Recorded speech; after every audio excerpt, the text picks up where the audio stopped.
একটা investigation committee করা হলো, সেটা রিপোর্ট দেওয়া হলো। অর্থমন্ত্রী সুন্দর করে বললেন, these are mafia, we cannot speak, what a disgrace for the country. যা আমাদের অর্থমন্ত্রী বলে যে দিজ আর মাফিয়া। এখানে দাঁড়িয়ে বলে গিয়েছিলাম দরবেশ তার মুরিদদের কথা শেয়ার মার্কেটের, সেই দরবেশের কথা এখন বাচ্চাও বাংলাদেশে কিন্তু বলতে পারে। মানে স্পিকার, প্রথমে আমি সরকারকে অভিনন্দন জানাই। আমাদের যে এই সমুদ্র বিজয়, এটা শুধু সরকারের না, সরকারকে অভিনন্দনের পাশাপাশি আমি সমগ্র বাংলাদেশকে অভিনন্দন জানাই। মাননীয় স্পিকার, মালয়েশিয়া আমাদের মাত্র 2 ঘন্টা দূরের একটি দেশ। 63 সালে তার স্বাধীনতা, আমাদের 8 বছর আগে। আজকে কোথায় চলে গিয়েছে, পার ক্যাপিটাল ইনকাম কত দূরে। আমি জানি বাংলাদেশের অর্থনীতি বা বাংলাদেশের সরকার অনেকবারই গণতন্ত্র হোঁচট খেয়েছে, কিন্তু এত কি হোঁচট খেয়েছে যে আমরা আজকে মালয়েশিয়ার এত নিচে। আজকে এই 40 বছর স্বাধীনতার পর আমাদের রাজনীতি এমন হয়ে গিয়েছে মাননীয় স্পিকার, যে আমাদের উপর থেকে আস্থা উঠে গিয়েছে। দোষ আমাদেরও না, সরকারেরও না। তাহলে দোষটা কাদের মাননীয় স্পিকার? আমার মনে হয় দোষটা আমাদের জনগণের, যারা ঘুরে ঘুরে বারবার আমাদেরকে ভোট দেয়। আমরা কথা বললেই সরকার দল দুর্নীতির কথা বলে। মাননীয় স্পিকার, আমি আপনাকে কিছু ডিজিটাল দুর্নীতির স্যাম্পল দিতে চাই। দুর্নীতির কথা স্টার্ট করলে শেয়ার মার্কেট নিয়ে কথা বলতে হয়, অর্থনীতি নিয়ে কথা বলতে হয়। মাননীয় স্পিকার, আজ থেকে ঠিক 1 বছর আগে এখানে দাঁড়িয়ে বলে গিয়েছিলাম দরবেশ তার মুরিদদের কথা শেয়ার মার্কেটের, সেই দরবেশের কথা এখন বাচ্চাও বাংলাদেশে কিন্তু বলতে পারে। সেই দরবেশের বিচার হয় নাই মাননীয় স্পিকার। এছাড়া আরো যত মুরিদ ছিল কারোই বিচার হয়নি। মাননীয় স্পিকার, গতবার তো বলে গিয়েছিলাম শেয়ার মার্কেটে জড়িত কারা ছিল। এখন সময় এসেছে হালকা করে বলার কিভাবে শেয়ার মার্কেটের ঘটনাটা ঘটানো হলো। 2010 সালের সেপ্টেম্বরে সিডিবিএল দেখলেই বোঝা যায় জেড ক্যাটাগরি নামে কোন কোন কোম্পানিগুলি তাদের টাকাগুলি বের করে ফেলেছে। আমার কাছে এখানে 8টা কোম্পানির নাম আছে যারা 1800 কোটি টাকা উঠিয়েছে। এখানে আরো 26টা কোম্পানির নাম আছে যারা 1900 কোটি টাকা উঠিয়েছে। এখানে আরো আছে যারা 2000 কোটি টাকা উঠিয়েছে। মাননীয় স্পিকার, সংসদ বা আমাদের গভর্নমেন্ট থেকে, সরকার থেকে বলা হলো, রেগুলেটর লাগানো হলো, এটা লাগানো হলো, অনেক কিছুই দেখেছি আমরা। পরে আবার সিসিটিভি ক্যামেরাও লাগানো হলো। এই টিভি ক্যামেরাগুলি যদি এই কালপ্রিটদের বাড়ির সামনে লাগানো হতো তাহলে দেখা যেত এই টাকাগুলি কোথায় গিয়েছে। মাননীয় স্পিকার, একটা ইনভেস্টিগেশন কমিটি করা হলো, সেটা রিপোর্ট দেওয়া হলো। অর্থমন্ত্রী সুন্দর করে বললেন, these are mafia, we cannot speak, what a disgrace for the country. যা আমাদের অর্থমন্ত্রী বলে যে দিজ আর মাফিয়া। শেয়ার মার্কেটের আরো কিছু ঘটনা আপনাকে বলতে চাই। কয়েকদিন আগে পেপারে দেখলাম আমাদের বাংলাদেশ ব্যাংকের গভর্নর, কি নাম, ডক্টর আতিয়া শাহ, তাকে ইন্দিরা গান্ধী অ্যাওয়ার্ড দেওয়া হচ্ছে। তাকে তো ধ্বংসাত্মক অ্যাওয়ার্ড দেওয়া উচিত শেয়ার মার্কেট ধ্বংস করার জন্য। যখন তিনি দেখলেন যে 40% to 30% ইনভেস্টমেন্ট ব্যাংক করে ফেলেছে, তিনি যে বুঝালেন, আগে থেকে অর্থমন্ত্রী যিনি অন রিপিটেড ফ্যাশন আগেও বলেছে আমি শেয়ার মার্কেট বুঝি না, তাদেরকে নিয়ে শুধুমাত্র ওয়ার্ল্ড ব্যাংক আর IMF কে খুশি করার জন্য, চাকরির শেষে ভবিষ্যতে অন্য চাকরি পাওয়ার জন্য কি বলা হলো, bank must withdraw the money. মাননীয় স্পিকার, 200 কিলোমিটার স্পিডের একটা গাড়ি যদি আপনি হঠাৎ ব্রেক করেন তাহলে কি হবে? যাত্রীরা নিহত হবে। এই বাংলাদেশের ব্যাংকের কিছু ব্যবসায়িক শকুনরা আর তাদের আশেপাশের কিছু ব্যবসায়ীরা এই শেয়ার মার্কেট থেকে টাকাটা নেওয়া আরম্ভ করলো। আমার শেয়ার মার্কেটটা ভেঙে চূর্ণ বিচ্ছিন্ন হয়ে গেল। বাংলাদেশের মিডল ক্লাস ফ্যামিলি ধ্বংস হয়ে গেল। মাননীয় স্পিকার, মাননীয় প্রধানমন্ত্রী উদ্যোগ নিলেন, এই দরবেশকে আবার সেই সিটে বসালেন। আমার মনে আছে, আমি ছিলাম না সংসদে, তবে সুরঞ্জিত গুপ্ত সাহেব বলেছিলেন কি জানি, ভূত শস্যের মধ্যে ভূত থাকা। দরবেশও কিছু করতে পারলো না। বিভিন্ন ব্যাংকের সাথে কথা বললেন, বললো নাকি কিছু টাকা দিবে। কোন প্রাইভেট ব্যাংকের মালিক একটা টাকাও দিল না এই শেয়ার মার্কেটে। মাননীয় স্পিকার, এমনও দেখা গিয়েছে অনেক ব্যাংকের মালিকরা তারা ডাইরেক্ট ব্রোকারেজ হাউসে এই টাকাটা নিয়ে গিয়েছে। এটা বাংলাদেশের সবচেয়ে বড় করাপশন, এই ইতিহাস হয়ে থাকবে। আমি একটা কথা বলতে চাই, সরকারের উচিত কোনো আইন পাশ করে রেট্রোস্পেক্টিভ এফেক্ট দিয়ে এই শেয়ার মার্কেটের কালপ্রিটদের বিচার করা, অথবা এমন কোনো আইন করা যাতে আগামীতে শেয়ার মার্কেটে কেউ কোনো ধরনের এই ধরনের ফাঁস না করতে পারে। মাননীয় স্পিকার, 1 কোটি লোক রাস্তা এফেক্টেড। বাংলাদেশের মানুষের কাছে এই হাতে গোনা কয়টা টাকাই তো তাদের সোশ্যাল ইম্প্যাক্ট, তাদের সোশ্যাল রেসপেক্ট।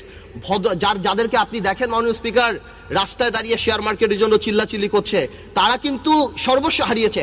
আরো অনেক লোক আছে, আরো অনেক মা বোনেরা আছে, আরো অনেক মিশনে আমার আর্মি অফিসাররা আছে, আরো অনেক পুলিশের কর্মচারী আছে, সরকারি কর্মচারী আছে, যারা রাস্তায় লজ্জায় বের হতে পারে না। আরেকটা ঘটনা বলতে হয়, বিদ্যুৎ।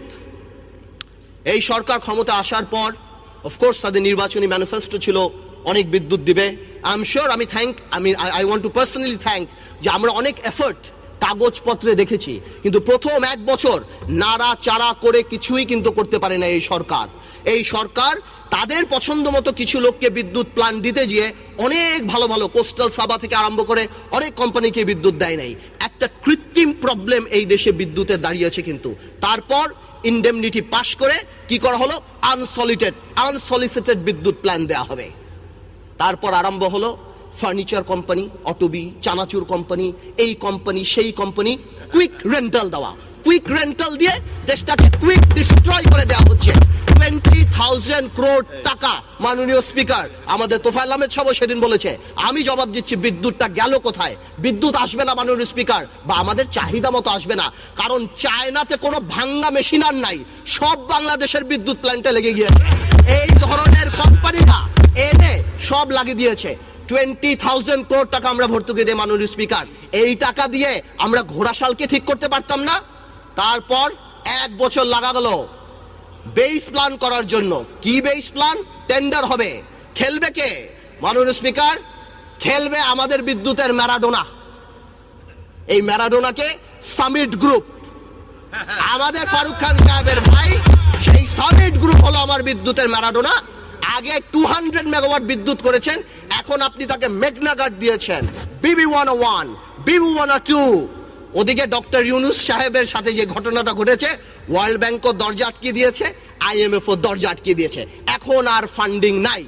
সামিটের আরেকটা ঘটনা আছে, এই শেয়ার মার্কেটে যেসব বড় প্লেয়ার, সেখানে KPCL আরেকটা বড় প্লেয়ার, 52 কোটি টাকার শেয়ার 1100 কোটি টাকায় বিক্রি করে দিয়ে মাশাআল্লাহ শেয়ার মার্কেটকে দেখিয়ে দিয়েছে।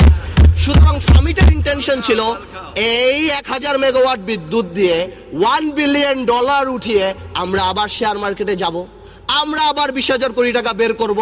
বাট ফরচুনেটলি আনফরচুনেটলি শেয়ার মার্কেটে এই খেলা খেলতে পারে নাই সামিট। তাই কি করলো? তাই তারা পারফরমেন্স গ্যারান্টি দেয় না, পিডিবির সাথে কন্ট্রাক্ট সাইন করে না। এই ম্যারাডোনার মাননীয় প্রধানমন্ত্রী সেদিনও বললেন 7,000 মেগাওয়াট বিদ্যুৎ হবে।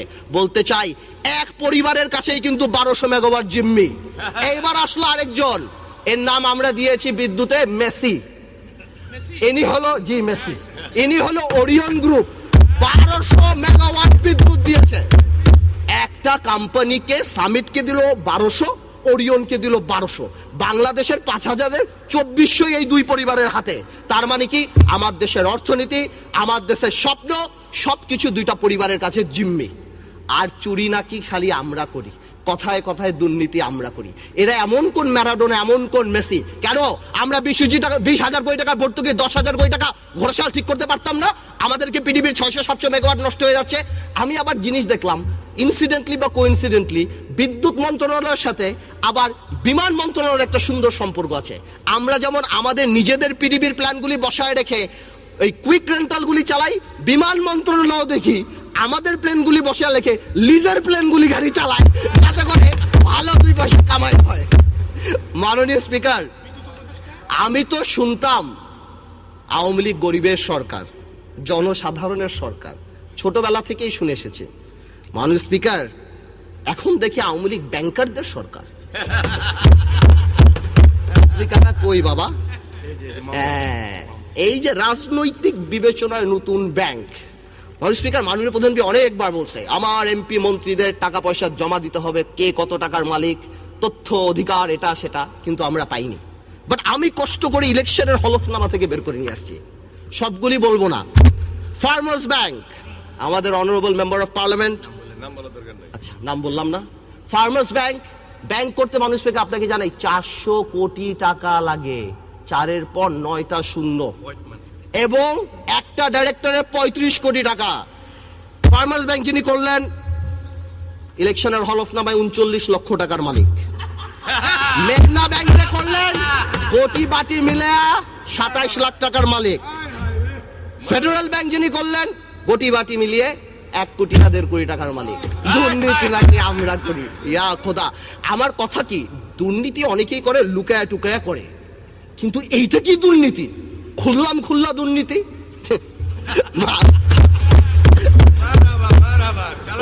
মাননীয় স্পিকার, পররাষ্ট্র মন্ত্রণালয় নিয়ে কিছু কথা বলি। I want to thank personally আমাদের পররাষ্ট্রমন্ত্রী, তার অনেক এফর্ট, অনেক কাজ করেছেন, যার কারণে আজকে এটা এসেছে। I want to thank. But border killing নিয়ে কিছু কথা বলতে হয়। আই এম সারপ্রাইজড, আমি ধিক্কার জানাই যখন আমাদের আওয়ামী লীগের মহাসচিব সাহেব বলেন যে বর্ডার কিলিং এটা রাষ্ট্র চিন্তিত না। সে মহাসচিবের পিতাই তো একজন চার নেতার একজন জেলখানায় মারা গিয়েছে। I want to put it plain and simple. No killing is justified unless it is justified by law. এটা ধিক্কার জানাই আমি। এত আলাপ করি, এত সমুদ্র জয় করি, বর্ডারটা জয় করতে পারি না। একটাবার কি তাদের সাথে যা কথা বলতে পারি না?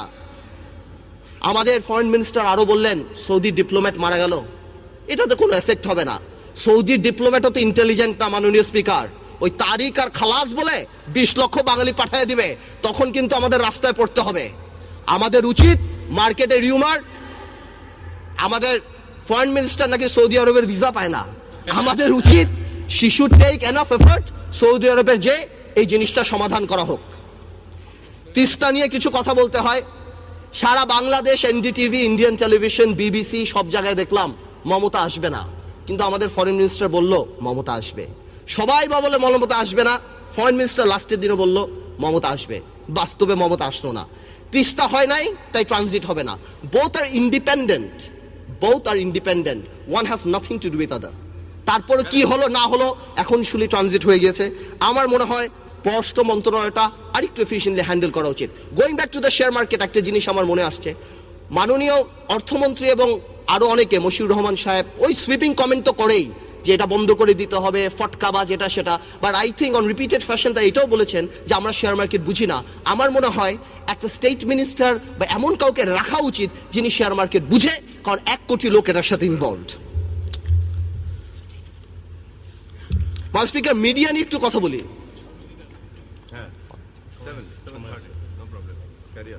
মিডিয়া নিয়ে একটু কথা বলি মাননীয় স্পিকার। আমাদের মিডিয়ার ব্যাপারটা বলেন না, আমরা তো you are speaking freely. I am sorry, আমি টাইম দেখে একটু ডিস্ট্রাক্ট হয়েছে। আমাদের মিডিয়ার ব্যাপারটা একটু দেখা উচিত। মিডিয়ার উপরে একটু নেকেড ইউজারপেশন হচ্ছে। 12ই মার্চে আমরা লক্ষ্য করতে পারছি একটু নগ্ন হস্তক্ষেপ, এটা ডেমোক্রেসির জন্য ভালো না। এই ব্যাপারে একটু আমাদের কেয়ারফুল হওয়া উচিত। বিকজ আমাদের মনে রাখতে হবে 1/11-এর পর 2 নেত্রী যখন জেলখানায় ছিল, আন্দোলনের চেয়ে বেশি এই মিডিয়ার ভূমিকাই কিন্তু তাদেরকে এই জেলখানা থেকে বের করেছে। আমি একটু কেয়ারটেকার গভর্নমেন্ট নিয়ে একটা কথা বলতে চাই মাননীয় speaker. What is this caretaker government? এই কেয়ারটেকার গভর্নমেন্টটাকে যে খুব টেকনিক্যালি সরিয়ে দেওয়া হলো, অফকোর্স এটা law, but law is a social phenomena, it's means to an end, is not an end itself. A law that lacks the quality, that lacks to reflect the will of the people is not to be regarded as the law. জনগণ বাংলাদেশের চায় তত্ত্বাবধায়ক সরকার থাকবে। তত্ত্বাবধায়ক সরকার ছাড়া এই দেশে ওই 2-1টা সিটি কর্পোরেশন নির্বাচনে কুমিল্লায় 30,000 ভোট, আরেক জায়গায় 1 লাখ ভোট দিয়ে আপনি 7 কোটি ভোটকে হিসাব করতে পারবেন না। বাংলাদেশে তত্ত্বাবধায়ক সরকার আনাই হয়েছিল বিকজ বড় 2টা রাজনৈতিক দলের মাইন্ডসেট ছিল না, মিউচুয়াল রেসপেক্ট ছিল না। আজকেও মিউচুয়াল রেসপেক্ট আসে নাই, পরশুদিনও আপনি পার্লামেন্টে দেখেছেন, আগামীতেও দেখতে পারবেন। সুতরাং we are not ready for an election যেটা কোনো দলীয় সরকারের অধীনে হবে। We need a caretaker government, otherwise এর বাইরে যাই করা হবে এটা অ্যাকসেপ্টেড হবে না।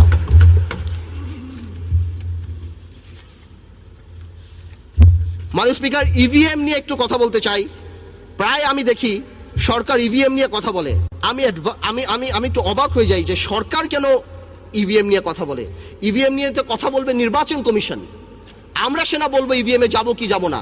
আর এত কি ইমার্জেন্সি হয়ে গিয়েছে যে ইভিএম এর মধ্যেই আমাদের নির্বাচন করতে হবে। দেখা যাবে আমার ভোলায় নৌকায় ভোট দিছে বা ভোলায় ধানের শীষে ভোট দিছে, গোপালগঞ্জে নৌকা মার্কায় ভোট উঠে গেছে।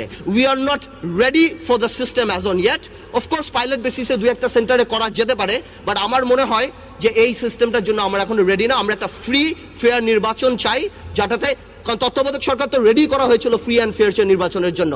আমি একটা কথা বলতে চাই, আমি প্রায় দেখেছি আওয়ামী লীগ তরফ থেকে এটা বলা হয় যে তত্ত্বাবধায়ক সরকার দিলে আবার নাকি আর্মি ক্ষমতায় আসতে পারে, অনেক কিছু হতে পারে। আমাদের এখানে তো অনেক মন্ত্রী এমপি দুর্নীতি করে, তার মানে কি এই দেশে মন্ত্রী এমপি থাকে না? কোনো সিস্টেম যদি অ্যাবিউজ হয় তার মানে সিস্টেমের দোষ না, যে সিস্টেমটা চালায় তার দোষ। সেটাকে আমরা কোনোভাবেও চেঞ্জ করতে পারবো না। আজকে কোনো এমপি দুর্নীতি করলে কি এই দেশে আর কোনোদিন এমপি হবে না? আজকে যদি এই দেশে কোনো মন্ত্রী দুর্নীতি করে তাহলে কি এই দেশে মন্ত্রী হবে না?